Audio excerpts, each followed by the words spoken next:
Okay guys, we are here with Dr. Olga from Palm Valley Pediatric Dentistry here in Scottsdale and around the Phoenix Valley. It looks like you guys are the home of the Tooth Fairy's quarters. We are. Look at this. Yes, this is a unique design. We actually had a bank building here. So when we reconstructed for a dental office, we decided to keep some history. And it became Tooth Fairy Bank and Trust. Yeah. That's where Tooth Fairy banks, actually. Although I bet she's keeping dollar bills now. It's not quarters much anymore. Probably, yes. Inflation, inflation, inflation. Those teeth are worth more. That's so cool. And I love how your whole office just has fun, like whimsical things that kids can ask about so that it's just not as intimidating when you go to the dentist, because we don't want kids to hate the dentist and turn out like me. No. We want to like dentists because it's fun.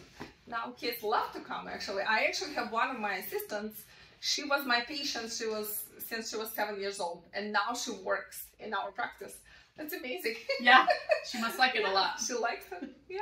We are going to talk about why you would need to see a pediatric dentist early on. So when I had my oldest, he's 23, they told us not until 3, and that might be what you're hearing from like your parents and maybe an older pediatrician, but the guidelines are now that you should probably see him by 1, right? Yes, the guideline says that first time we should see pediatric dentists at the age of 1 or when the first teeth erupt. Yeah. So that's the newest guidelines. They've been around, I would say probably at least 10 years. And we kind of look at the child and making sure that it's kind of an educational appointment. We explain about what to do, what not to, not let the baby sleep in the bottle, not nurse on demand, and not brush teeth at night, and so on. Yeah. So it's a very important appointment actually at the age of 1, because if you'll be surprised how many things you might not do the way we want, and then cavities happen. Yeah, and I had lots of friends who didn't see the dentist early on because when my kids were older, who paid the price with lots of cavities. Yeah. Now that's not the only reason. Something else we want to talk about is tongue and lip tie release. I have a whole post over on Pulling Curls, so check in the description about that post. But it's getting to be a real issue, and I don't know why we're seeing it more now. Do you think we're just diagnosing it more?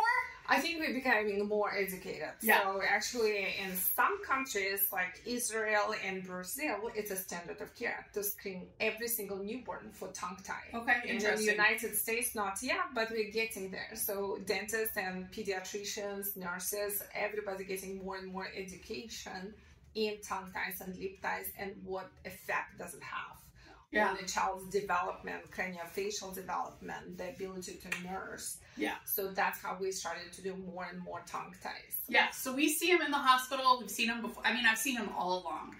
The baby just doesn't thrust their tongue as well. And so usually it's a lactation consultant because they're the ones who really assess a baby's suck. Your initial nurse is just going to like stick their finger in there and make sure the palate is good and that they do suck. And then the lactation consultant is going to kind of assess the suck. And that's when they might find a lip or a tongue tie where the baby, because you guys know that the baby's not just grabbing your nipple, they're grabbing that whole areola and they're sucking at it and pulling. Yes, and if they can't do this jumping and they can't get their tongue out, they can't evacuate the milk from the breast like they need to, and that can be frustrating for baby, but also it can lead to breast pain for mom. Really bad breast pain. Yes, as a mother of 3, I actually experienced that. My last child was tongue-tied, and I did not know that until she was 8, and I actually released her at the age of 8. But it could have been very helpful if I would have done it when she was a newborn. But nobody diagnosed, nobody told me, and I did not know. She's 13 now. I actually had it done when I was like 14. I had my the top lip cut, and I was just looking at my oldest son, and I was like, he needs his thing cut. Like, I had never really noticed it. So, and they didn't talk about it with breastfeeding back then, but it's obviously been a thing all along. It's not like something is making us more tongue and lip tie. So you guys, a lot of people will ask their pediatricians. Some pediatricians do it, but I have to tell you that pediatricians don't really do surgery. Like, as coming from someone who worked for a pediatrician, we sew kids back up. And we do circumcisions, and there are small things that pediatricians do, but dentists are used to cutting into gums and dealing with all those different kinds of things, and especially where she's a pediatric dentist, she's not going to make it miserable. Like, and we train in head and neck anatomy, so we know anatomy very well. So when we have to clip, we're looking at the nerves and blood vessels, so we don't want to create any damage, which can happen if you don't know what you're cutting under your tongue, because it's very sensitive. There's a lot of innervation and a lot of blood vessels. So we use CO2 laser actually in our practice. It's a really cool laser that vaporizes water from the tissue. So it's pretty much bloodless, minimum amount of blood, opens up the area and make it like diamond shape opening, and then mom can actually try to nurse right away. It's amazing. Yeah, and I've heard people who are like, it was a world of difference immediately. And it's not a whole lot of pain, I don't think, for the baby, because they heal so well, and mouths heal amazing in kids especially. Yeah. So I would recommend seeing a pediatric dentist if you're considering a lip or tongue tie release, not just going with your basic pediatrician. And definitely if you're in the Phoenix area, check out Palm Valley Dentistry.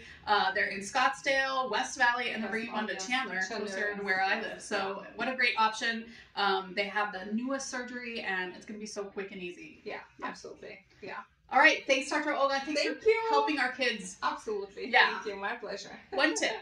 I know when I went with my babies to the dentist, I was like, they are not going to sit in the chair. Like, they're tiny. They barely can sit in the grocery cart. So they'll just sit on your lap, right? So yeah, we do knee-to-knee exam. Mom holds the baby. She puts the legs around the waistline, and we actually hold this like, this is our baby dental chair. And baby going to be facing head here, legs there. Mom is here. Mom can see the baby. Baby can see mom. So it's not very intimidating and scary. But things get done. We look for cavities, check everything, tongue tie, lip tie as well, and baby is good to go after that. Yeah. So and we can also clean teeth. So we use sometimes, like this one is cordless device. It has a special attachment, and we can brush teeth without any cords attached. So it's very easy and quick, and we get teeth cleaned and checked.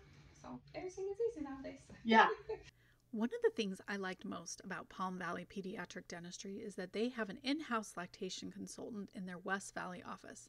That means you could be diagnosed with a lactation consultant, they could clip the tongue tie, and you can even have a consult after to make sure there aren't any other issues with breastfeeding. It just showed me that they really value the parent-baby dyad, and they're really looking to make things easier for parents. So I thought that was really cool. Now, don't forget that you can actually have orthodontia done at a pediatric dental office. They do orthodontia for any age, so I think that that is really cool. Plus, honestly, this looks more fun than a regular orthodontics office. So great. So visit Palm Valley Pediatric Dentistry here in Scottsdale and all of the Phoenix Valley when you guys need to get your kids checked. Yes, thank you. Thanks.